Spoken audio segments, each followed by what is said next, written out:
Assalamualaikum warahmatullahi wabarakatuh. Perkenalkan, kami mahasiswa dari Universitas 19 November Kolaka, Fakultas Ilmu Sosial dan Ilmu Politik, jurusan Akuntansi kelas C. Kami telah melaksanakan tugas dari mata kuliah pengantar bisnis berupa wawancara di Bank Sultra cabang Kolaka. Tapi sebelum kita melihat video wawancara kami, alangkah indahnya kami memperkenalkan diri kita. Silakan. Perkenalkan, nama saya Anita Sari. Perkenalkan, nama saya Siti Adija. Perkenalkan, nama saya Nur Hidayah. Perkenalkan, nama saya Dipiantri. Dan perkenalkan, nama saya Musdarif Afandi. Dan sekian perkenalan dari kami, dan selamat menikmati.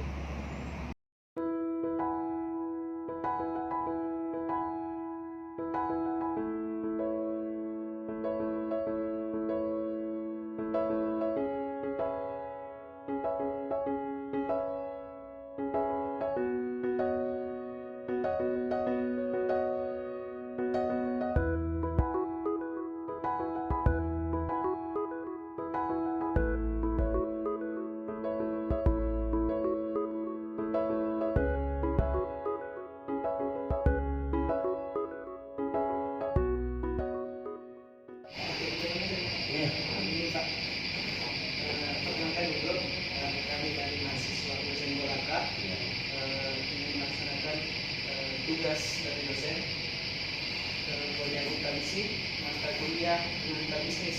Prodi akuntansi. Nah, tugasnya itu mencari si bapak materinya tentang kepemimpinan. Kebetulan kita pimpinan dari cabang Kolaka. Kebetulan. Jadi sekalian pertanyaan. Jadi ini pertanyaan pertama itu bagaimana gaya kepemimpinannya Bapak terhadap bawahannya kita? Oh, gayanya ya. Gaya kepemimpinan kita. Ya, gini. Dalam manajemen itu, dalam manajemen kepemimpinan itu kita kenal ada dua metode kan, manajemen by system sama manajemen by objektif. Mungkin sudah pernah dapat ya di dalam ilmu manajemen yang biasa dikenal yang kalau singkatannya itu MBS. MBS manajemen by system sama manajemen by objektif.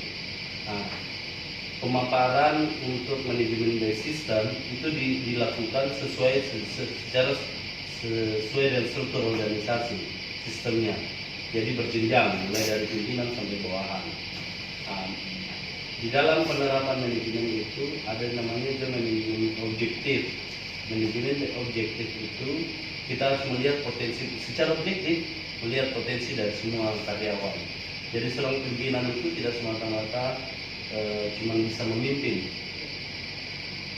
Minimal dia harus pandai melihat potensi dari bawahannya. Itu yang pertama.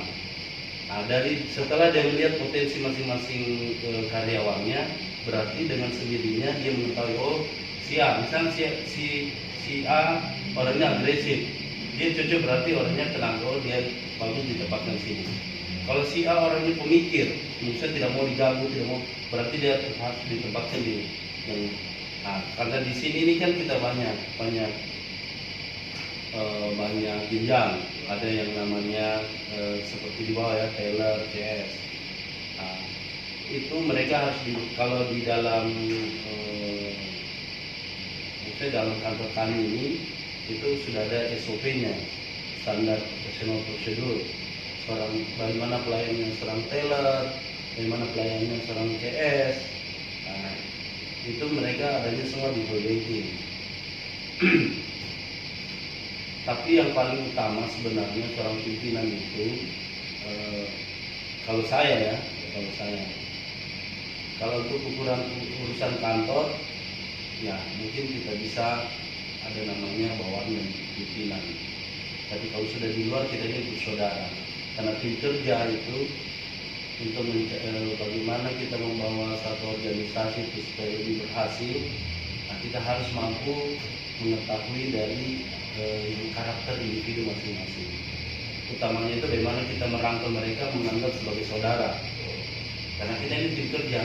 Baru utamakan dalam satu tim kerja itu dihilangkan yang namanya budaya iri hati.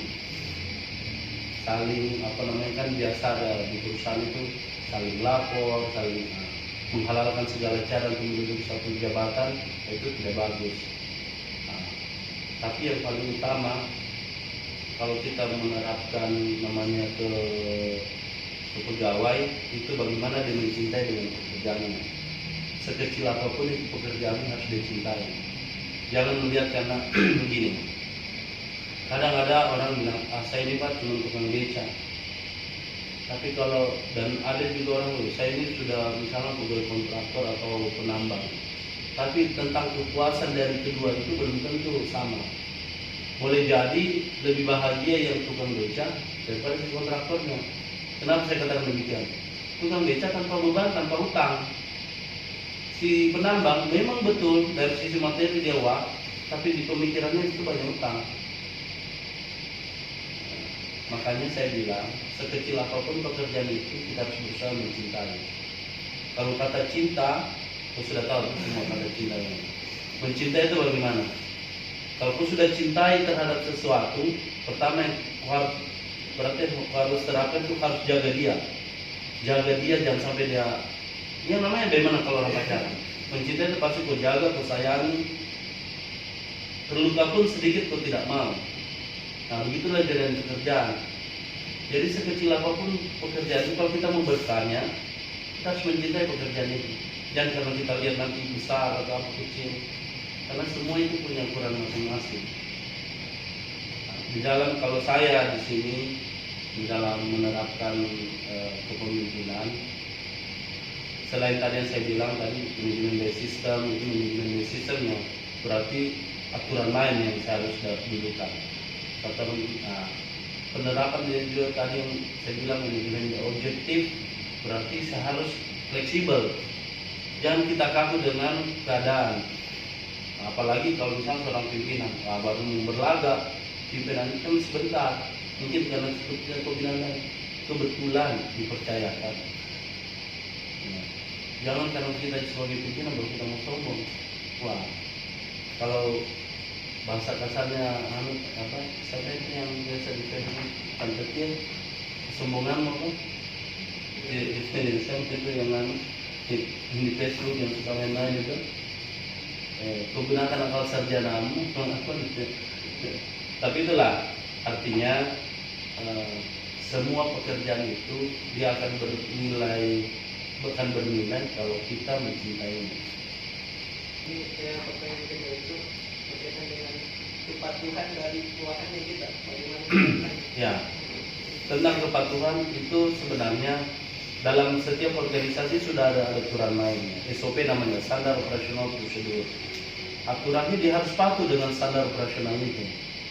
Nah, peran pimpinan bagaimana mengawal SOP itu untuk bawahnya menerapkan.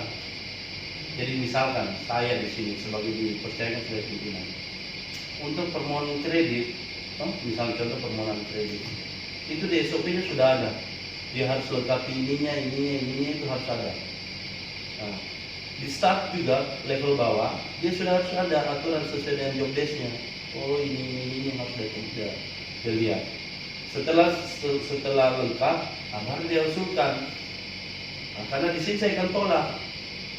Kalau misalnya tidak sesuai dengan SOP, lah, kok sudah masukkan ke sini, kenapa ini Pak? Maksudnya tidak ada ini. Jadi sebelum sampai ke sini, dia harus dahulukan dulu. Kan kita itu dalam aturan main organisasi, kalau di tingkat bawah itu biasa dikenal dengan anggaran dasar dan anggaran rumah tangganya. Anggaran dasarnya itulah yang jadi tolok ukur untuk satu organisasi. Anggaran rumah tangganya itu bagaimana dia mendukung dari anggaran dasarnya tadi, penjabaran tadi. Adapun garis-garis besar haluan organisasinya itulah yang maksudnya tolok ukur yang harus kita jalankan sesuai dengan. Kalau ini semua aktif di kemahasiswaan, maksudnya di lembaga kemahasiswaan tidak? Kalau saya ada organisasi HMI. Oh HMI apa? MPO Dipo? HMI apa mana? Di atas. Maksudnya HMI itu ada dua, Ya. HMI, MPO sama Dipo.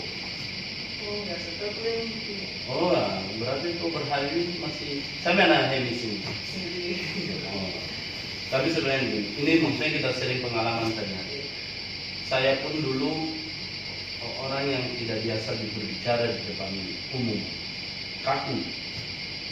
Tetapi karena saya niat ingin, apalagi dengan menyandang status mahasiswa, saya ingin poles diri ini bagaimana supaya saya mampu juga bisa tampil di depan umum. Caranya bagaimana? Ya, saya cari organisasi yang bisa mengantarkan saya, membantu saya di dalam supaya saya bisa tampil. Karena dengan bekal organisasi yang kita miliki, insya Allah kalau kita sudah selesai nanti, pasti kita dengan mudah berinteraksi dengan masyarakat, dengan keluarga, dengan orang lain. Beda halnya itu begini, kau bisa bedakan mahasiswa yang aktif di organisasi sama mahasiswa yang tidak aktif. Kalau melahirkan seorang yang cerdas, yang pintar, itu banyak, bisa, gampang melahirkan seorang yang pintar. Dan caranya bagaimana? Cukup dia belajar. Tetapi orang yang pintar itu tidak menjamin dia berhasil. Tetapi kalau orang yang cerdas dalam artian dia mampu mengembangkan potensi dirinya, membawa kemana saja dia. Artinya dia punya potensi biasa-biasa saja, tapi dia cerdas bawa dirinya.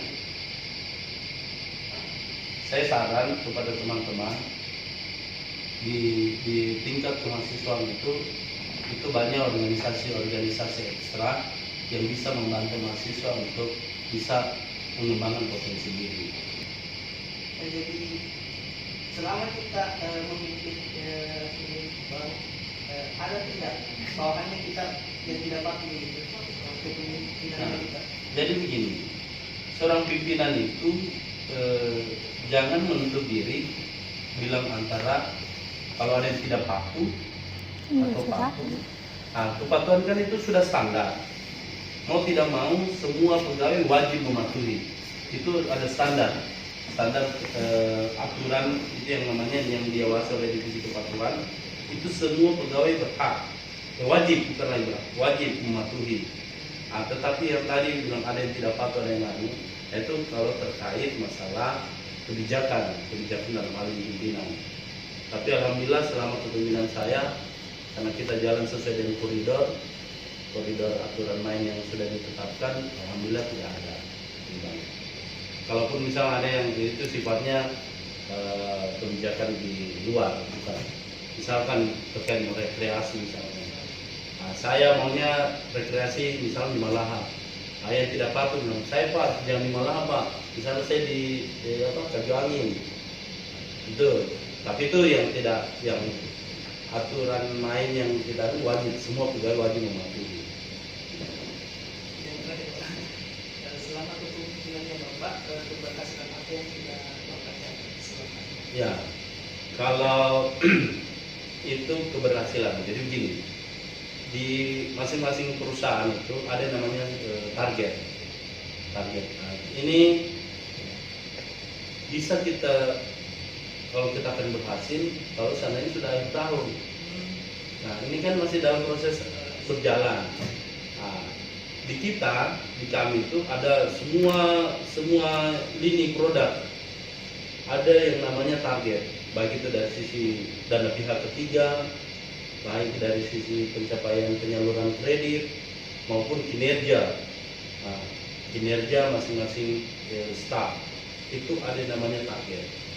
Nah, target itu nanti kita katakan berhasil kalau dia sudah tercapai katakan akhir tahun.